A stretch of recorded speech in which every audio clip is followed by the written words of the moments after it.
Om Shruti Smriti Purananam Alayam Karunalayam Namami Bhagavad Padam Shankaram Loka Shankaram Shankaram Shankaracharyam Keshavam Badarayanam Sutra Bhashya Kritau Vande Bhagavantau Punah Punaha Ishvaro Gururatmeti Murti Bheda Vibhagine Vyomavadvyapta Dehaya Dakshinamurtaye Namaha Om Sahana Vavatu Sahanau Bhunaktu Sahaviryam Karavavahai Tejasvinavadhitamastu ma vidvishavahai.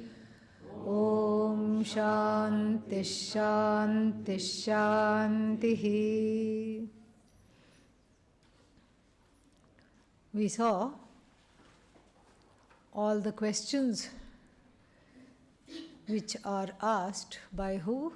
Arjuna. And the last one, which is what? What was the last question? What should I know about you at the end of life? What do the yogis, yogi here, jnanis and bhaktas, and those who practice meditation, what do they know about you? And what is it that I need to know about you at the end of life? This is a chapter on how to die gracefully, how to die without anxiety and without worry.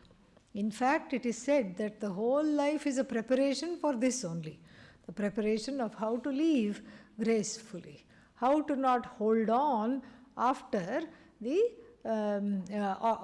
not after, at the time when the prarabdha is being exhausted, when the timeline for a jiva is almost done, there is frantic efforts to hold on.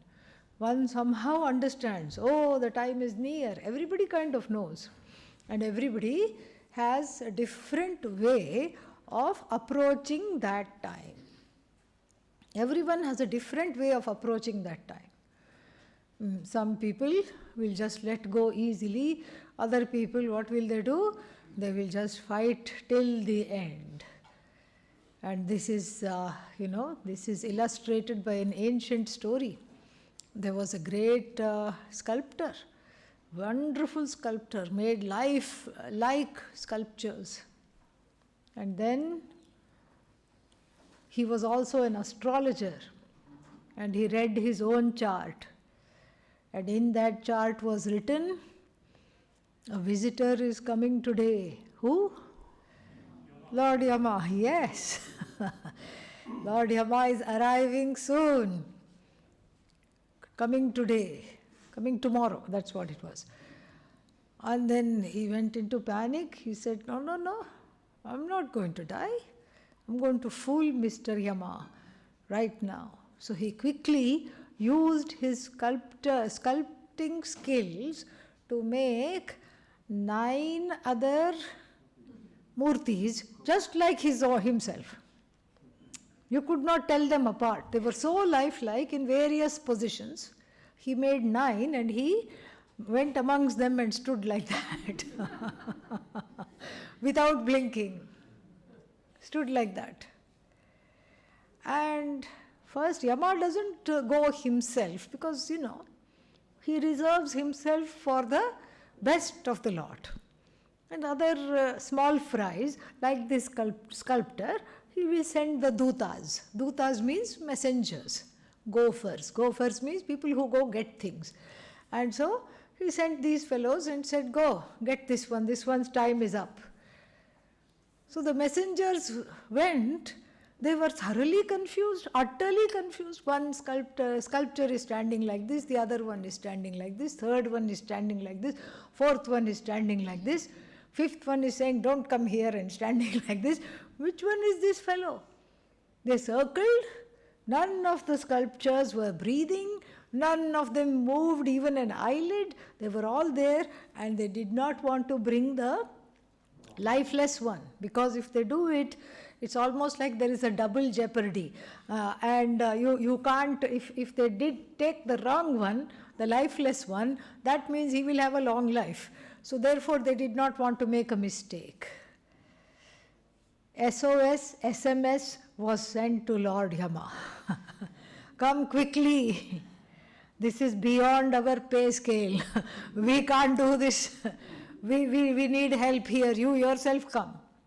Don't send anybody else. And then Yama himself goes. He says, okay, this is such a serious thing. And he went there, and he too was just completely flummoxed. He circled 2-3 times, clockwise, anti-clockwise, went in through the sculptures also.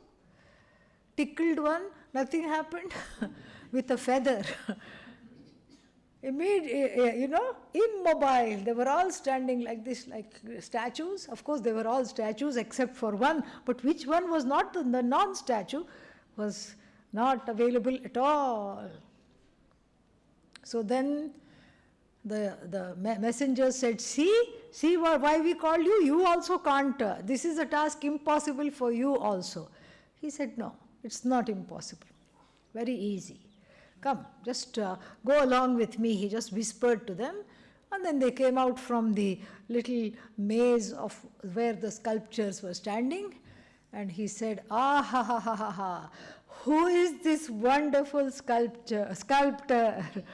Who can even fool Lord Yama myself?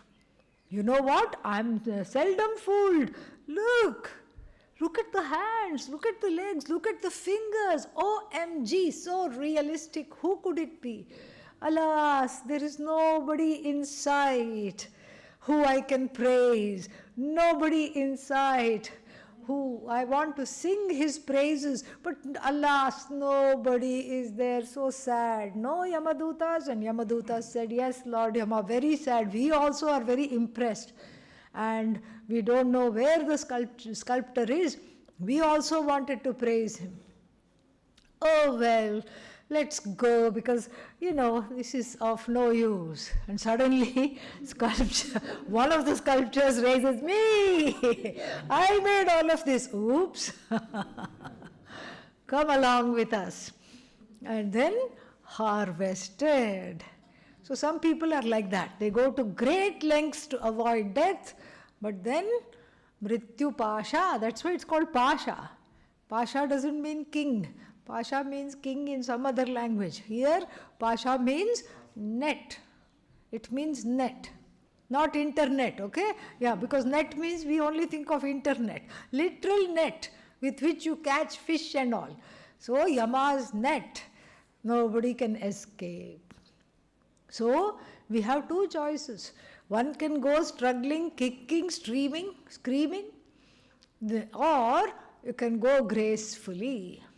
Obvious, the choice is obvious. Yes, I want to go gracefully. So, if you want to go gracefully, you have to prepare for it all your life, the Veda says. Why the Veda? In Sweden also, there is one kind of a thing I heard. I don't know what it's called, I forgot the name. But in Sweden, there is a kind of a sadhana where you pretend that the death is imminent. Of course, death is imminent, you're not pretending. So, you recognize that death is imminent and start to give away all the things except what you need in your house. So that when one dies, the relatives don't have to go through all the things in the house, and then it's a big burden, especially if one is what is called a pack rat. Pack rat means what? Holder, collector of useless things. So every cupboard you try to open, all the contents fall upon one. Yeah. Enlightening one instantly, they fall upon the head. And what is the enlightenment? Do not collect. So here, other than 2 pairs of clothes, or maybe 3 if it is cold or something like that, maybe 1 set of warm clothes, and whatever is bare minimum needed, everything is given away. The person prepares for death by living a very Spartan life. It's very interesting and wonderful habit. It's very, very nice. And they don't do it when they are sick or in the last minutes of the life, because one might take to the bed, you don't know. They do it while they are fully, fully strong and fully able-bodied. And whatever they are not immediately using, they just lose whatever they don't use. It's actually very interesting. So other cultures have also thought about this, and so therefore it is a very important topic. And that's why when a person passes away, the 8th chapter of the Bhagavad Gita is read, is chanted. So then, here in the 4th verse, I think it is, 5th verse, Antakale cha mameva smaran muktva kalevaram yaha prayati. The one who departs, prayati, yati goes, prayati goes without coming back. Yeah. So goes without a return address and no plans of return. The final departure is called prayana. So yaf prayati samadbhavam yati na atra samshayaha. Of this there is no doubt. What happens? Madbhavam yati. Such a person gains me alone. Why? Antakale cha mameva smaran muktva kalevaram. Because the person has departed the body remembering me. And this verse has caused a lot of confusion. If we don't understand properly, we will continue the confusion. What is the confusion? You have to remember God. Remember God. How will I remember God? Who is God, first of all? That question itself is odd. If God is something other than me, then if I remember God, it will be like remembering cat. Okay, cat. Next thought, cat. And then suddenly, I think of a mouse. And then cat thought gone, mouse thought came, cat gone, replaced by mouse. Correct? This is how our everyday thinking is. Our everyday remembering is just like that. And then I think of what? God, in the same way. First thought, God. Second thought, oh God. Third thought, oh my God. So going well so far, this remembering. And then suddenly I see one dog. Fourth thought, dog. God is replaced by dog. What kind of a how to remember God all the time? This is something which every religion says, and they fall short of this. Why? Because it is impossible to remember God all the time. Why? God is not an object of thought.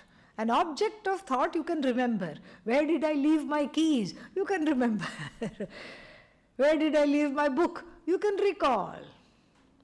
What's inside this book? Oh, yes, that also with difficulty I can still recall. I have studied. But God, is God an object of thought? No. The object of thought, please understand clearly, means that which is enclosed by a thought.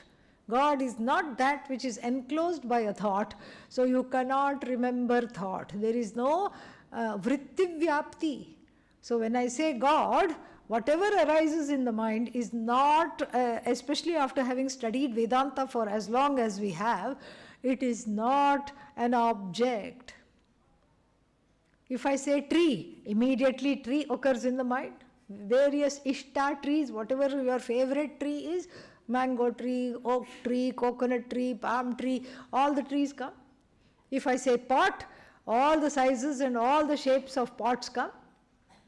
And then if I say God, what comes? Nothing. It's consciousness.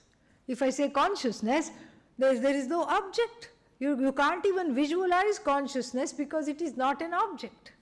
So similarly, that which is God is nothing but consciousness. It is not an object of thought, so the question of remembering does not arise. Remembering means here knowing. The word smaran must be replaced by janan, knowing. Knowing Bhagavan as myself. And at the end of the life must be, we should add also. Also at the end of the life. Because you see, the end of the life is what? He's going to say that in the next verse. The end of the life, whatever thoughts come, what are those thoughts? Those thoughts which I have thought of all my life. That's only that will come. End of the life, some special thought will not come. Whatever my obsession is, whatever I am into, and whatever I desire the most, whatever my preoccupation is, that is what I am going to land on. That is what is the thought. And so suddenly if you say, I want to think of God, I want to think of Satchit Ananda, even I want to not even think, I want to contemplate on myself as Satchit Ananda, it will not happen if we haven't done it lifelong. End of the life means also we have to add. Also at the end of the life, not just at the end of the life, whatever one thinks of, that is whatever one is obsessed with, whatever one is into, the belief is that the next life, that is what one becomes. All the life thinking of money, money, money, money, money, money, money, money, money. End of the life also, you see greenery. Oh, you see a meadow? No. You see green colored notes. That's all you see. Because the person is obsessed with money. Such a person, only money, money, money. I just want lots of it. I don't have enough of it.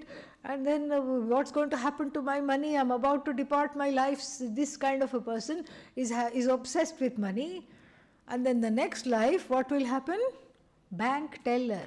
Yes. Lots of money. Whose money? Other people's money. But nonetheless with money. Bhagavan has a sense of humor, okay? Yeah. Cashier in a shop. Bank teller. Teller means the one who counts and gives. You just give your card or you just give your check, and the person who has to count and put it in the counter, frrrr, very nice things, yeah, makes this wonderful noise, frrrr, and then 50,000 rupees already counted, just with a little frrrr, finished. And then the person puts a rubber band and gives it to you. This is the who is this person? Perhaps, I'm not saying this is exactly how it is, perhaps in the last life who just was obsessed with money, money, money. Here, be surrounded by money. Bhagavan says, this is what you wanted, this is what you desired, here, have it. So like this, somebody else is just all the time thinking of food, food, food, food, food. There are such people. I have met such a person. When I was young, I was taken to see one, I don't know, somebody, I don't even know how they were related. I was about 6 years old, 5, 6 years old. And then here was this person completely bedridden, hardly spoke, and then was not even looking around with interest of what was happening around her, some kind of a great aunt or great aunt or somebody like that. And then as soon as I walked in along with some elders, what did she do? She caught hold of my hand in a vice grip. She said, "Hey, did you bring me jalebis?" Jalebis, sweet, squiggly, deep fried, and then put in double string sugar syrup thingies, which you have had, I'm sure, here. Yeah. Which you have had and which you should avoid. Okay. So, those are called jalebis. So she caught hold of my hand. I still remember this. This is a very clear memory. She said, "Hey," she shook me and said, "Where is my jalebi?" I quietly extricated and stood behind the elders. But that is what it is. Few days later, passed away, but thinking of what? Laddus, jalebis. Somebody else also, she said, "Hey, bring me my laddus." She couldn't eat or digest anything. She was not allowed to eat anything, but poor thing, obsessed with food. So if food is the last thought, means the most predominant thought. We shouldn't say last thought, because it's not the last thought. The last thought is usually the predominant preoccupation of the entire life. If food is the predominant preoccupation, what might one be in the next life? Caterer, server, waiter, whatever it is, surrounded by food. This is how it goes. And so whatever one dreams up. Whatever one conjures up at the last life is what will be these kinds of thoughts only. Money is what? Security. Food represents also security. Money, food, and then loved ones. Where is my family? Where are my family? And where are my family members? As soon as the family members are brought in, get out, they will say. But the person can't stand the family members, but then they want to be with the family members at the last minute. So this pining for family, pining for food, pining for some money and security, position, power, property, wealth, all these things are the regular ways of dying. This is how a person is whole life, and this is how a person lives, and how a person lives is how she or he dies. This is exactly how it is. We have all heard the story of the rishi who loved a deer so much. The deer was so called because it was very dear to him. And then first it was just in the ashram grounds, and then it came into his kutia. He was with it in the cottage, and he loved it. Nothing wrong in loving an animal, but it was just overwhelming attachment. And then the deer does what it does best. It grew up and moved out because it needs to be with other deer in the forest. And he wouldn't eat till it came back. And it came back less and less, and one day left. Pining for the deer. He died. What happened to him in the next life? Became a deer. These kinds of stories are there. Jada Bharata. Yeah. So, in fact, this Rishi's 3 lifetimes we know. 3 lifetimes. Once he was a king, then he was a Rishi, then he was just like a mute person who did not talk at all, and then he becomes a Jnani. 3 lifetimes is described in the Puranas, and so like this, we have stories like this. We are not sitting here making stuff up. Sometimes we do make stuff up, but that's just for fun.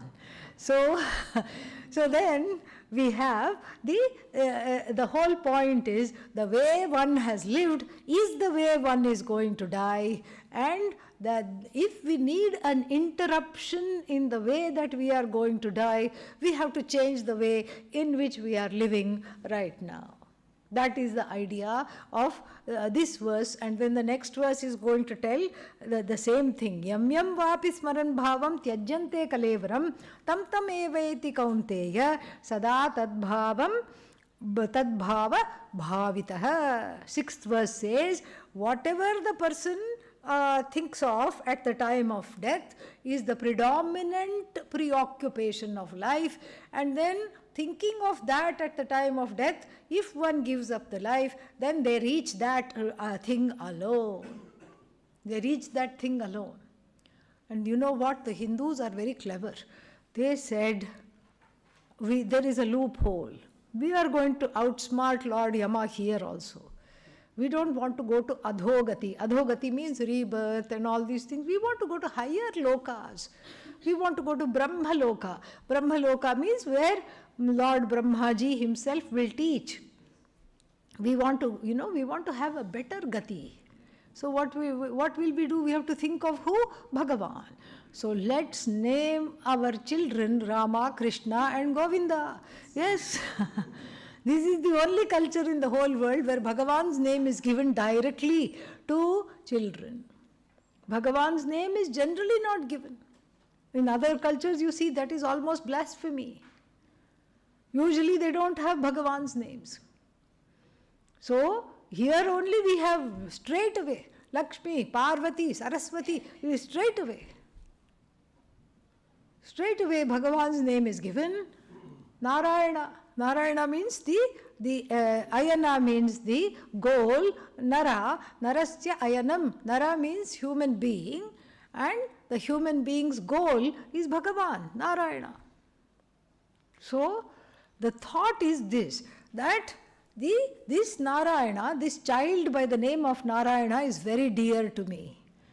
Naturally, it's very effortless to think of him at the time of departure, correct?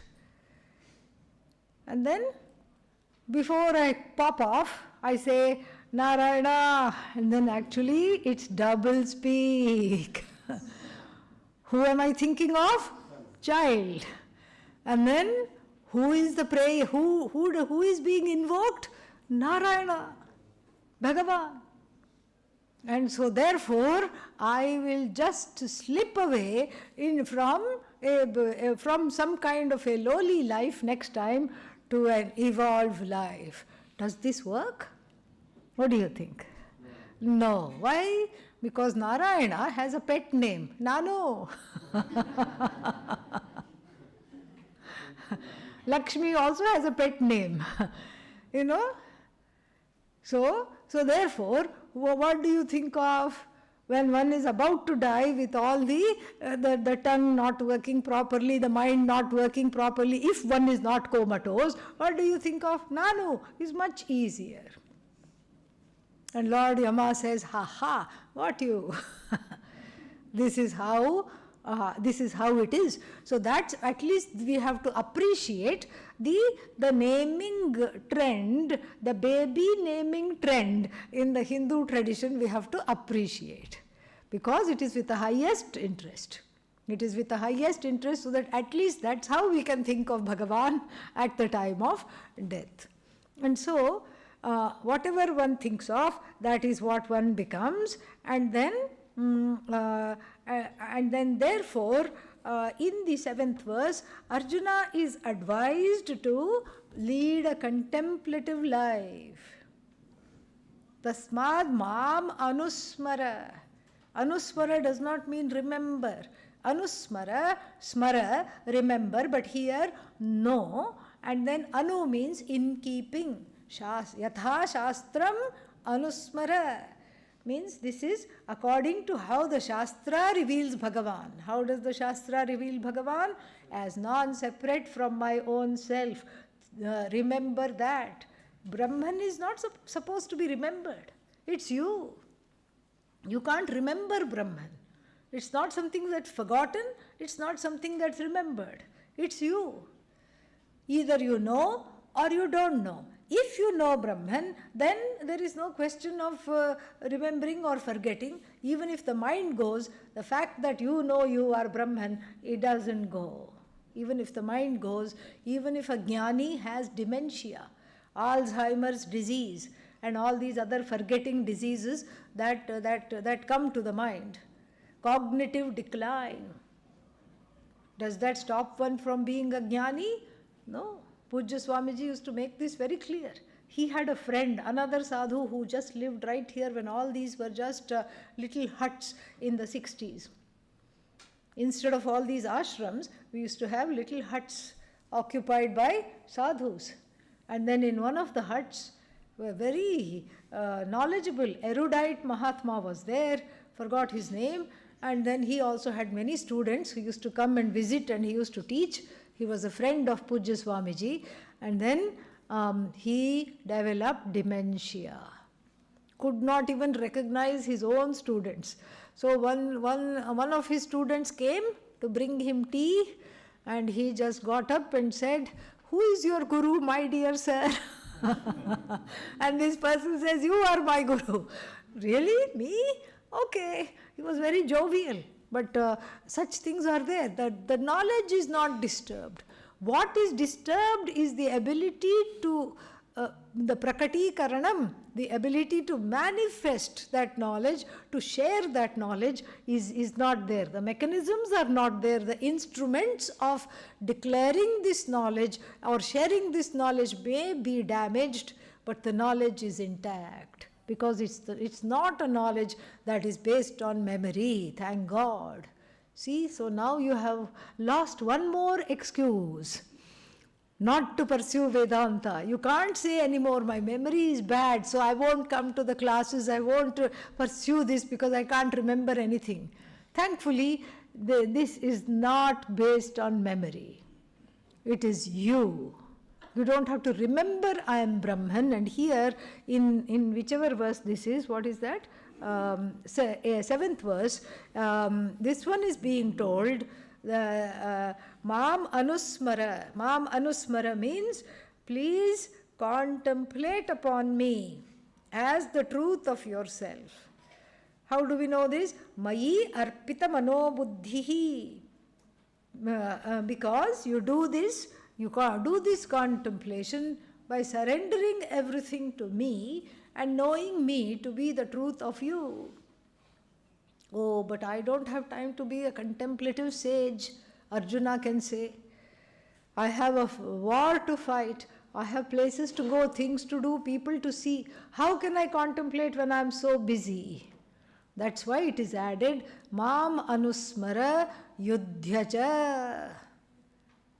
While fighting also, lead a contemplative life. Know that you are performing a role and Bhagavan is the doer, and there is something that transcends the doer, which is a status superimposed upon that Satchidananda, and the object of doing, which is another status superimposed as it were on that Satchidananda, that consciousness which is myself alone.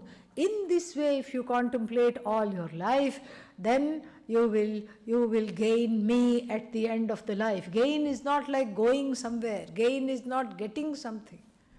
While living, you already knew you are me, and then after death also, you know you are non-separate from me. And here, how does a wise person die, and what happens after the wise person's death is something to be discussed. And what happens when somebody who does not have this knowledge dies, that is also something to be discussed. And so here something to know is that when the wise person, meaning the one who has no shadow of doubt, I am Brahman, the body drops, then the physical body goes back to what?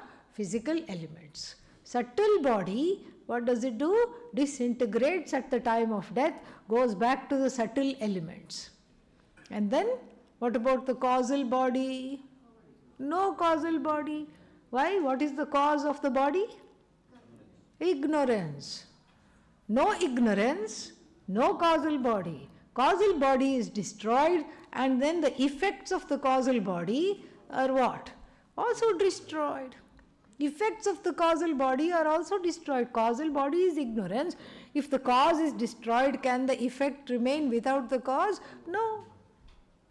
But still the person's body, mind, sense complex continues after a knowledge. Like supposing if you take the Sunday paper and let's say you burn it, just like that, and then you come back, the paper is still there in the form of paper. You can even read the headlines. But you try to pick it up, what are you picking up? Ashes. So, in a way, there is vyavahara, there is transaction, there is give, take, leading the life, etc., so to speak, but it is just as though. Like even a burnt newspaper, it is just as though. It is just as though the name and form are there because the person does not take himself or herself to be karta. Kartritvam is burnt up. Kartritvam means doership. There is no doership, there is no feeling, there is no wrong understanding, I am the karta.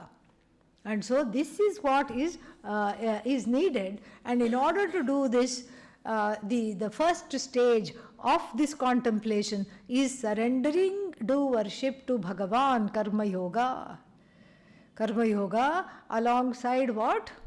Alongside upasana, contemplation, meditation. Because generally speaking, there are the obstacles to moksha are 3 in number. First is what? Mala.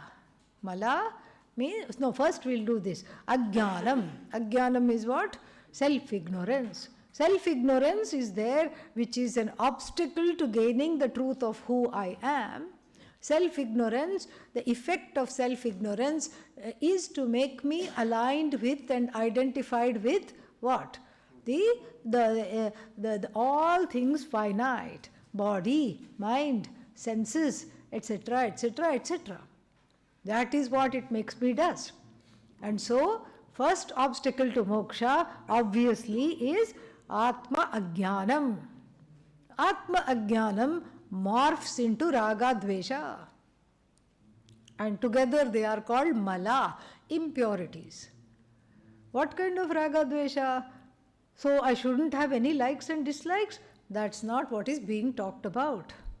We are talking about likes and dislikes that have you, not about you having likes and dislikes. If the likes and dislikes are so strong that they have me under their stranglehold, then I am not able to come out of them. I am under their spell. Like Duryodhana. Yatha prayunktosmi, tatha karomi, he said. However I am led, I am going to do. Oh, maybe you don't know dharma. Yes, I know dharma. Janami dharmam. Then why don't you follow it? I don't feel like it. Nacha me pravrittihi. Maybe you don't know adharma. What is not to be done, you don't know. Then at least you will lead a proper life. Janami adharmam cha. I know what is wrong. Then why don't you desist from following what is wrong?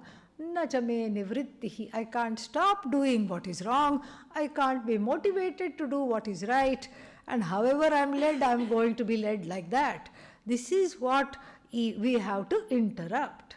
Any kind of binding desires that have a hold over the person, they have to be converted into non-binding desires. So the taming and the desire management is an important part of emotional growth. I learned to manage the desires rather than desires managing me. If desires manage me, I am done in for. So there is no other hope of emotional growth, no hope of moksha. So the second obstacle to moksha is called mala. When there are strong prejudices, strong preferences that have a hold over the person and do not let the person study in peace, pursue moksha in peace, nothing at all. Second obstacle. Third obstacle is called vikshepa, distraction. The person is dharmic. There is no mala. Raga dveshas are managed, but the mind won't stay. More or less a sattvic person, but the mind will not stay. Sits down to meditate, feels like running away. So the mind doesn't stay. That's why we need the meditation, which was to practice meditation, so that the mind stays enough to be taught the Mahavakya, Tattvam Asi, you are one with the whole. That is what it needs to study. And in order to study that, it needs to learn to stay in one place and understand the whole vocabulary of how to transmit this knowledge. It needs to understand the pedagogical tools, the methodology of how this knowledge is communicated. All this it needs to understand. So therefore, one cannot come to sit in the class and immediately go in on a mental trip. Right now, where are you? Oh, God only knows. But not here. So this is how it is. Sometimes there is a little brief absence. The body is here, no doubt, but there is a little brief absence. Some thought comes, one follows it, then one says, no, I'm bringing it back. Then also it's okay a little bit. But sometimes the absences are as long as the class. Yeah. Vikshepa, mala, and then first one, ajnanam.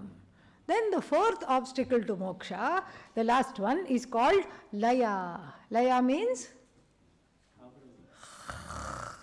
sleep. Yeah, sound sleep. What is sound sleep? Sleep that makes a sound. Okay, sound sleep. Laya. How does it manifest? It manifests as soon as the Sahana Vavatu mantra, the opening mantra, is chanted. For this person it's a lullaby. Relax. Then what is Purnamadaha Purnamidam? Suprabhatam. Yes, we have a mechanism of waking up all the deities in the temple. Kaushalya Supraja Rama Purva Chandra Pravartate. Like this. Oh Rama, wake up. Uttishtha. Narashardula. There is a lot of things to be done. If you don't wake up, how will the world function? It's just a bhavana, very beautiful. And then similarly, you put the various deities to sleep. What is that called? Dola Seva. Dola. And then some nice song will be there. So for this person afflicted with laya, what happens? The opening mantra is the dola seva and the closing mantra wake up call. So like this, laya means there is a cessation, complete cessation, sleep. Why does sleep come, the best form of sleep come only in Vedanta class? Because Vedanta class is very relaxing. It's not your fault for two reasons. Okay, first reason is because the Vedanta class is very relaxing. And we equate, before we know yoga and before we know any other kind of a subtle understanding of this, we equate sleep with relaxation. As soon as one is relaxed, sleep comes. But there is a deeper relaxation without going to sleep. That is only understood later, if it is understood at all. So therefore sleep comes. That is the first reason. Oh, but you mentioned another reason. We don't have time to go into that right now. So you can ask a satsang question. Okay, tonight we will have question answers. You can ask that if you want to know the second reason why the best sleep comes only in Vedanta class. Okay, so now back to this discussion. How many obstacles to moksha?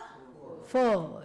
4 obstacles to moksha, and then let's see how they are taken care of. So ajnanam is taken care of how? By 3-month course. Okay, ajnanam is taken care of by exposing oneself to the Shastra consistently in a committed way. Very nice. And then how is mala taken care of? Karma Yoga.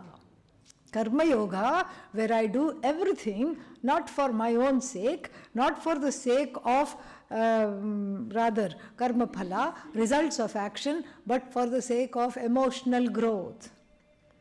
And to this end, what do I have to do? Drag in Ishvara as the doer, and then whatever results of action come, say that it is coming from Bhagavan. I receive it gladly as prasada. I convert the result of action into prasada because I have a say over action. I don't have a say over producing the results of action. This is a fact. This is a fact. Otherwise, everybody would get whatever they wanted all the time. You apply for a job interview, then what happened? You got the job. Always. Why? Because you did the work. But now what is happening? You apply for the job. The neighbor gets the job. Yeah. You are deserving of the promotion. The co-worker gets the promotion. Why? This is how it is. We are not in charge of the results of action. Being in the right place at the right time all the time is not possible. Is not at all possible. Impossible it is. And so therefore this has to be understood properly, that mala, ragadveshas are managed by the practice of karma yoga. Next one? Vikshepa. Vikshepa is managed by both of them, laya and vikshepa. The last two are managed by meditation, contemplation. Meditation for those who don't know contemplation, otherwise contemplating on the truth of one's own self. So meditation, what does it do? Each time laya comes, you have to wake up. You have to go back to the mantra. When sleep comes, you have to say, no, I'm going to get up. But I don't know, I'm asleep. Don't worry. In the meditation class, the person next to you will nudge as soon as you start to snore. Okay, this is a samaja seva, social service that one can do for one another. And so like this, this is what the grand guru of Adi Shankara also says. Laye sambodhaye chittam. When laya comes, wake yourself up. Splash some water on the face. Sit down again properly, get up, jump up and down, do some movement, sit down. Vikshiptam cha shamayet punaha. If there is vikshepa means distraction, bring it back. Sakashayam vijaniyat. Where does the vikshepa come from? Where do distracting thoughts come from? They come from the unconscious mind. Really, Gaudapadacharya, the grand guru of Adi Shankaracharya, was the father of modern psychology. But that title has gone, unfortunately, to Freud, Carl Jung, etc. Really, he knew. He was the first one, really, that talked about this, that talked about the presence of the unconscious mind as the storehouse of ragadveshas, pains, hurts, unprocessed sorrows, pains, etc., from where the distraction appears. The source of the distraction was already talked about by the grand guru of Adi Shankara. Sakashayam vijaniyat. Kashaya means the sludgy thoughts and tamasic portion of the mind, which is my blind spot. I can't see this. I don't even know it's there. How do I know it's there? From the effect that it has. First it explodes, then I say, oh MG, where did that come from? Where did this explosion come from? As I clean up the remnants of this explosion, as I clean up my relationships, my friendships, I understand, okay, there must be something that is exploding, causing to explode. Where is the dynamite? The dynamite, the powder, the gunpowder is in the form of unprocessed pains and sorrows. Sakashayam vijaniyat. Na vichalayet. Don't shake it up. The meditation is not the time to deal with the unconscious mind. Even though it may express itself, why will it express itself? Because you are sitting quietly and it says, this fellow is too busy for me now. Now I'm going to, like a cat, it is sitting and pouncing. It is preparing to pounce. What are you doing? Samam kaya shiro grivam, head, neck and back in a single straight line, and the fingers clasped and the arms on the lap and everything. You are going into the position, eyes softly closed and seeing the tip of the nose, etc. You are breathing normally, you are doing. And what is the unconscious doing? Pounce. That's why nobody likes to meditate. That's why nobody likes to sit still, because sitting still means all these things which are undealt, unprocessed will come out. That's why one is in that avoidant mode. But that's a different topic and that has to be dealt with so that it doesn't come and disturb the meditation. I have in other classes talked about how to deal with the unconscious mind. We have talked at length. We can talk some more also whenever the occasion occurs. But now the topic being meditation, what does the Grand Guru say? The Grand Guru of Shankaracharya, Gaudapadacharya, says that this is not the time to let it attack. What do you have to do? Na vichalayet. Don't go questioning why did you come at this time, who are you, etc. That means engaging with the distraction, the object of distraction. And then the object of distraction can be twofold. Why only painful? It could also be pleasant. Painful memories can attack in the form of a big cat, and then pleasant memories can also lure you. Come here. Remember that lovely holiday we had. Wonderful time we had. Let us just focus on that and not think about anything. Pleasant memories may also come in meditation. Naswadayet rasam tatra.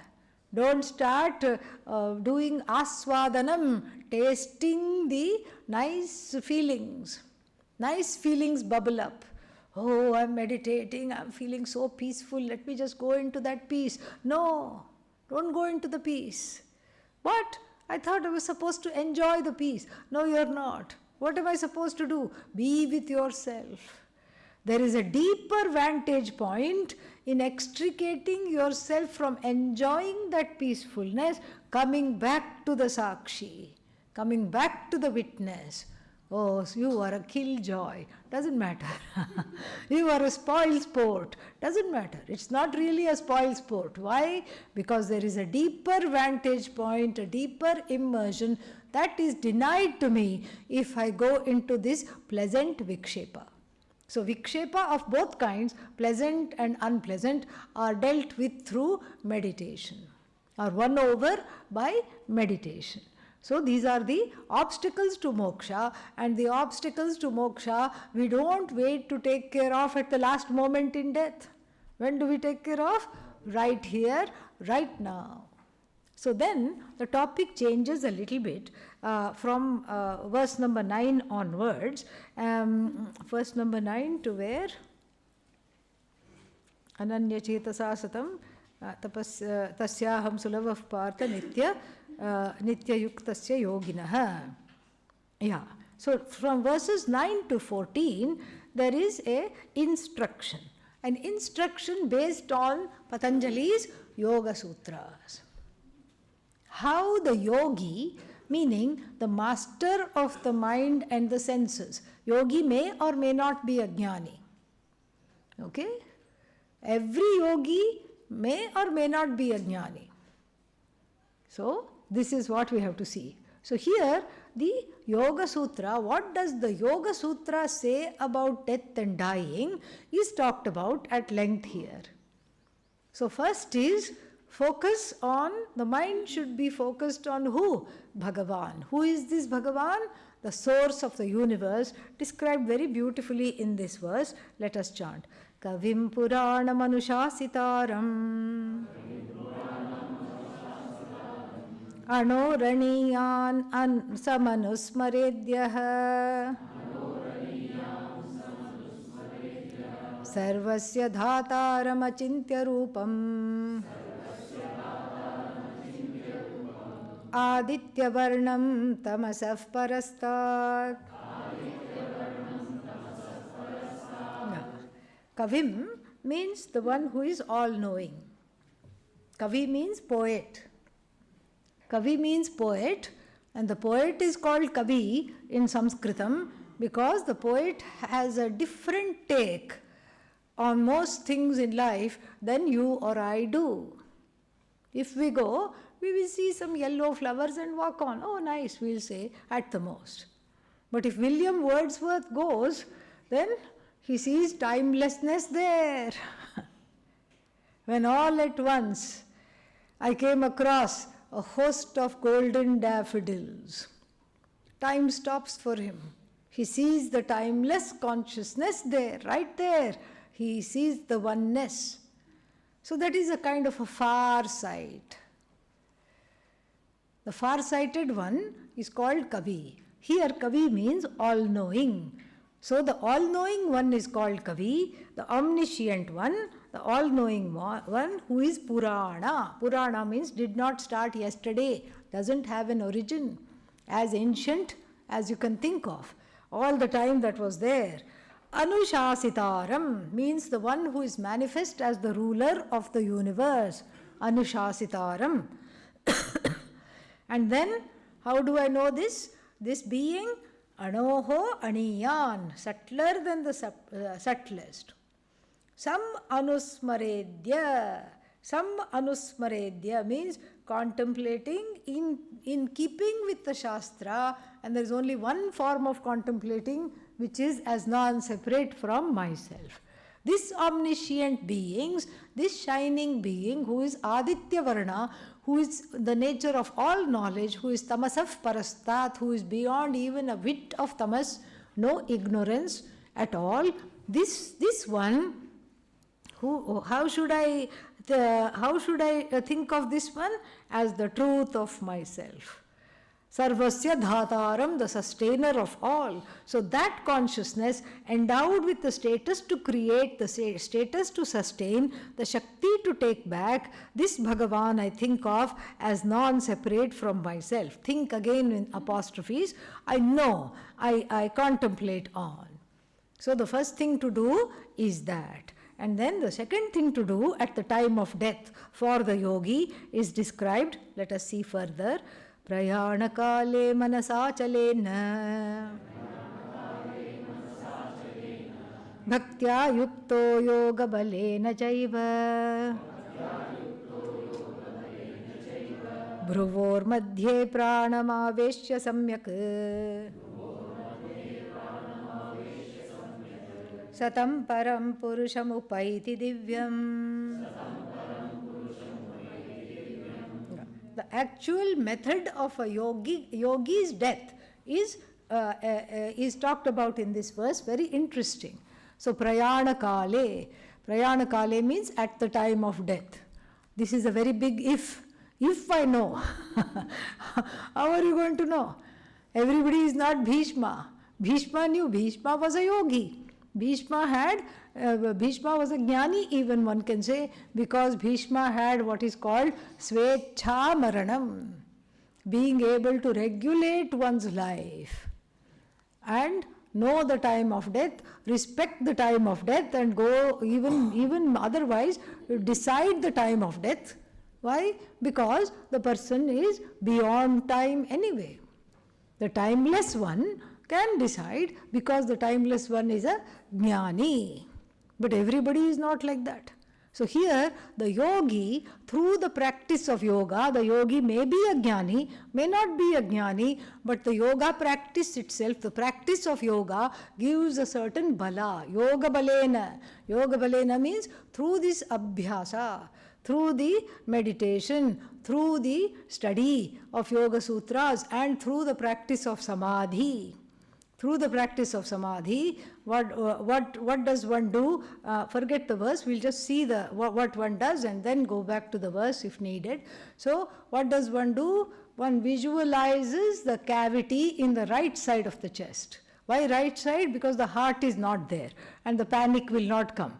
So in the right side of the chest, one visualizes a cavity and one breathes into the cavity, and from the cavity one visualizes nadis, invisible meridians called Ida and Pingala, going up to the head, and then there is one more nadi, Sushumna, and then that one, through that nadi, one sends the breath. First one breathes in, retains the breath, does not breathe out, and then sends that breath through the yogic practices right up to the Bruvor Madhye, in between the eyebrows. This energy center, one sends the breath, and then from there one gives up the life. This is the idea, gives up the life. But that means so much practice must be there. So this used to be the practice perhaps in the days, and then so with the devotion to Bhagavan and the strength gathered by the practice of yoga, placing the breath between the brows, then what does the person attain? Paramam Purusham. Paramam Purusham means attains Bhagavan. Attains Bhagavan doesn't mean moksha here. Attains Bhagavan means that is what was the basis and the object of contemplation. So becomes one with the object of contemplation. And then there is then a little bit is given about Omkara Upasana. So one more way of dying, or one more way of the time of death, is through the Omkara Upasana. Yadaksharam Veda Vido Vadanti Yadichanto Vishanti Yadyatayo Vitaragaha Yadichanto Brahmacharyan Charanti Tatte Padam Sangrahena Pravakshe. A copycatted verse from the Brihadaranyaka and Kathopanishad. Kathopanishad, Lord Yama tells, baby Nachiketa. Same thing, almost verbatim. So, and then the word Aksharam here is not Brahman, Aksharam is Omkara. Because Omkara is the name of Bhagavan, Aksharam here refers to not Brahman but Omkara and its Upasana. Using Om as an alambana, as a prop. As a prop for meditation is talked about here as another form of contemplation which can be practiced throughout the life and also at the end. Yadaksharam Veda Vido Vadanti. Those who know the Vedas know this. You know this Omkara. Aksharam here can also be talked of as syllable.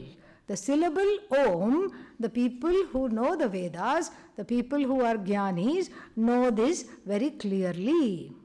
Then, Vishanti Yadyatayaha. At the end of the life, where the people, Yatayaha means people who are free of all desires. Yatayaha means the Tyagis, Sannyasis. Vishanti, they enter.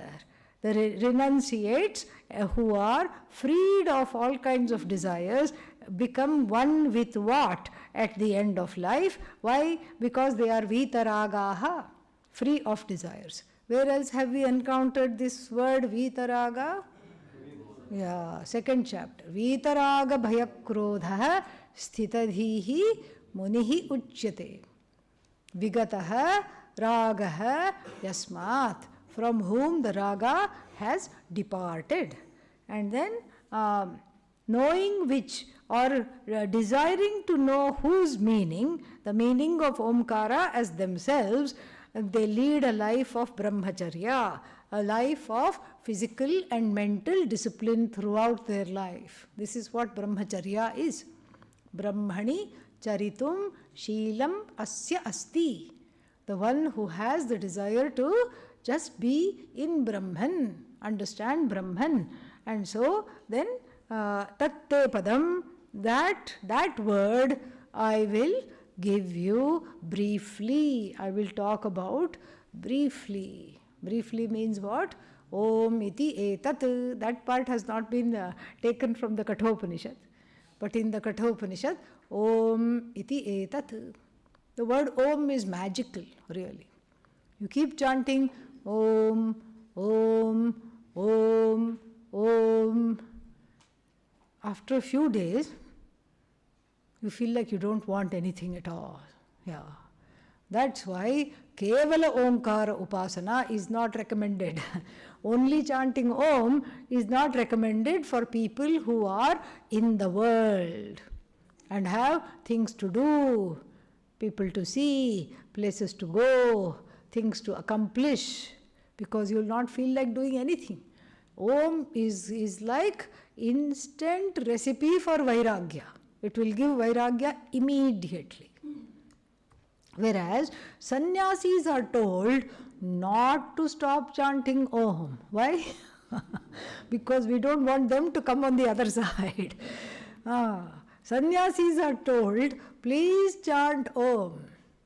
Om in the morning, Om at night, keep Oming all day long. Keep Oming, when in doubt, Om it out. This is what the sannyasi is told. And the grihastha, the people who are in the world, the householders, etc., or the people who are not yet interested in taking sannyasa, what are they told? Attach Om along with Saguna. Like Om Namah Shivaya, Om Namo Bhagavate Vasudevaya. Like this. Attach the Om, so you will get the benefit of Vairagya, but then you will neither want to, you will not be in an unenviable place of not wanting to do anything and not wanting to study Vedanta either. I have Vairagya for the study of Vedanta also. This will not do. So you need a selective Vairagya. So therefore, you attach Om to the name of Bhagavan, Bhagavati, God, Goddess's name, and then you practice the mantra. This is what is there. But Om is very, very powerful, extremely powerful, because it is pratika. Pratika means it's a sound symbol. It is a sound symbol. First of all, it's a sound symbol. It is not written down, it is heard. The power of the Om is not in the writing, but in the hearing. When you hear Om, something happens. It's got a lot of power. Because this power has been given by the Shastra. And we have seen that in the discussion, brief discussion of the Mandukya Upanishad, which we had. When we studied the Amrita Bindu Upanishad 2 lifetimes ago. So, there we talked about Om, we discussed the Mandukya Upanishad, all this we have done. So, Om as pratika, sound symbol. Then Om becomes alambana for meditation. Alambana means a prop, something to hold on to. Bhagavan I cannot hold on to, the sound Om I can hold on to, and that Om resonates with me, and it's like a thinking or whatever is like understanding by association. It's like understanding by association, kind of like that Pavlov's dog. The scientist Pavlov, what did he do? He programmed the dog by ringing the bell few minutes before the food came. So the dog associated the bell with the food, and similarly the yogi associates Om with Bhagavan in the same way. Om is chanted and then immediately there is subject-object difference that is not there anymore. So that is how it is. Subject-object fusion takes place because of this kind of a programming through meditation. Self-programming through meditation. And then further, then this one we have already seen. 12 and 13 we have seen. And then the one who departs with this Omkara Upasana also gets me. And then further, this kind of a person who is with me constantly, me here means Satchidanandam Brahma, who is constantly abiding in one's own nature as Bhagavan, what happens? They will also get me easily. Meaning what? Don't wait till the time of death. Study about this right now, right here. And then the reason for this kind of a death, why is this death so important, is given in the successive verses. 15. Mamupetya punarjanma dukkhalayam ashashvatam napnuvanti mahatmanah samsiddhim paramangataah abrahma bhuvanal lokaah punaravartinorjuna mamupetya tu kaunteya punarjanmana vidyate. Yeah. So, mamupetya, gaining me as the truth of themselves, what happens? They cross samsara. The wise people, the jnanis, no longer we are talking of yogis, we are talking of jnanis. The jnanis cross over samsara. What is samsara? Dukkhalayam. Dukkhalayam, a warehouse of sorrow. Why is it called warehouse? You don't know where it is, but there is full of sorrow. This is a warehouse of sorrow. And in fact, what is the answer to the warehouse of sorrow? Where it is not, you have to ask that. It is everywhere. So what am I doing? Instead of abiding in Ananda, I am abiding in sorrow. This is the first hallmark of samsara, is that it is full of sorrow. Sad is the birth. No, we distributed laddus. Yeah, but still the heart was sad. Somebody's heart was sad somewhere. If it is a boy, I wish it was a girl. If it is a girl, I wish it was a boy. Somebody's heart is a little bit whatever, somewhere. Even the firstborn, if it's the second-born child, the firstborn is wondering how to take this child back to the hospital and give it back. Why should I deal with it now? And what was wrong with my life? Everything was wonderful. I had the parents all to myself, and now this small little creature, it cries and they all run over there. The whole family runs over there, leaving me, the most important one. I'm left behind. So somewhere even birth, there is lesha of sorrow. Dukkhalayam starts with birth. And then the sorrow continues. I lack, I don't have, I want, I wish. And no matter where your thing in the pecking order is, where your placement in the pecking order is, what is there? There is sorrow. You would think, oh, it's nice to be the eldest. The eldest one doesn't feel so. I was a free babysitter to all the children. I was parentified. These new terms, I love them, New terms. I was parentified means made into a parent when I was still a child. I had to take care of the other siblings. And then what? They didn't know how to be parents. They experimented with me. I was the guinea pig. Then one would think the second child would feel differently. The youngest, let's say, the youngest would feel differently. The youngest has its own problems. I never got any new clothes. Everything was hand me down, hand me down, hand me down. Never got anything new. And by the time I came around, the parents were what? Experts in parenting. And no matter what I did, they were not impressed. Because the first one, stupid first one, had done everything. So I would jump from the table all the way to the ground all by myself. Nobody there to clap. Nobody to say, did you do that all by yourself? Ah, how wonderful. Nobody said that. Nobody said that. Then maybe I should be the middle one. I was neither the eldest, nor am I the youngest, nor I was the only boy, nor I was the only girl. And then therefore what? I kept mediating between the people. This is what happens. No, maybe I should be the only child, then I don't have to deal with these annoying siblings. But then I'm lonely, nobody to play with, nobody to talk about the parents. You need somebody.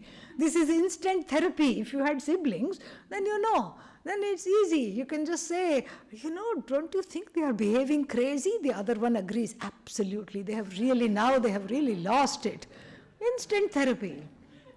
The only child is vanchita. Vanchita means deprived of that. So really speaking, it is dukkhalaya. Birth order, dukkhalaya. Birth, dukkhalaya. Life, dukkhalaya. Death, dukkhalaya. And what is the worst dukkhalaya? Coming back again into the same dukkhalaya. Repeatedly. This is an endless dukkhalaya, and two things are wrong with samsara. Bhagavan says, one, it is dukkhalaya, it is an abode of sorrow, and it is ashashvata. Why is it an abode of sorrow? Dukkhalayatvat ashashvatah. Because it is dukkhalaya, it is always something that is keeping on changing. Because it is you can also argue this way. Because it is keeping on changing, it is an abode of sorrow. Because it is an abode of sorrow, it keeps on shifting. And what do I want? I want something unchanging. I want something constant. I want something to make me secure. What is the hint? Hint, hint. Nothing will make you secure.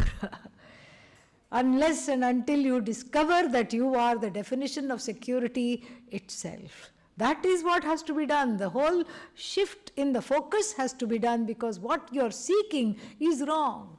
That you are seeking security is a waste of time, because you are seeking what you already are. Who is seeking security? The secure one is seeking security. That's why it's a wrong pursuit even. And so therefore, gaining myself as you, this dukkhalayam na apnuvanti mahatmanah. The great ones, the yogis, the jnanis, they don't come back into this abode of changing abode of sorrow. They gain the changeless me as themselves. And then samsiddhim paramangataha. They have reached their ultimate goal. If you have a goal, if you have a goal other than the knowledge of yourself, you will be going goal. That is what will happen. You will be going round and round. The goal should be the truth of yourself, which is Bhagavan, which is Ishvara, and then there is no more pursuit. More we'll see tomorrow. Tomorrow we'll finish this chapter and go to the wonderful 9th chapter. Om Purnamadav Purnamidam Purnat Purnamudachyate Purnasya Purnamadaya Purnamevavashishyate Shanti Shanti Shanti Harihi Om Shri Gurubhyo Namaha Harihi Om. Tonight question and answers. So you can write down your questions and bring it at 8 o'clock or put it in the box somewhere.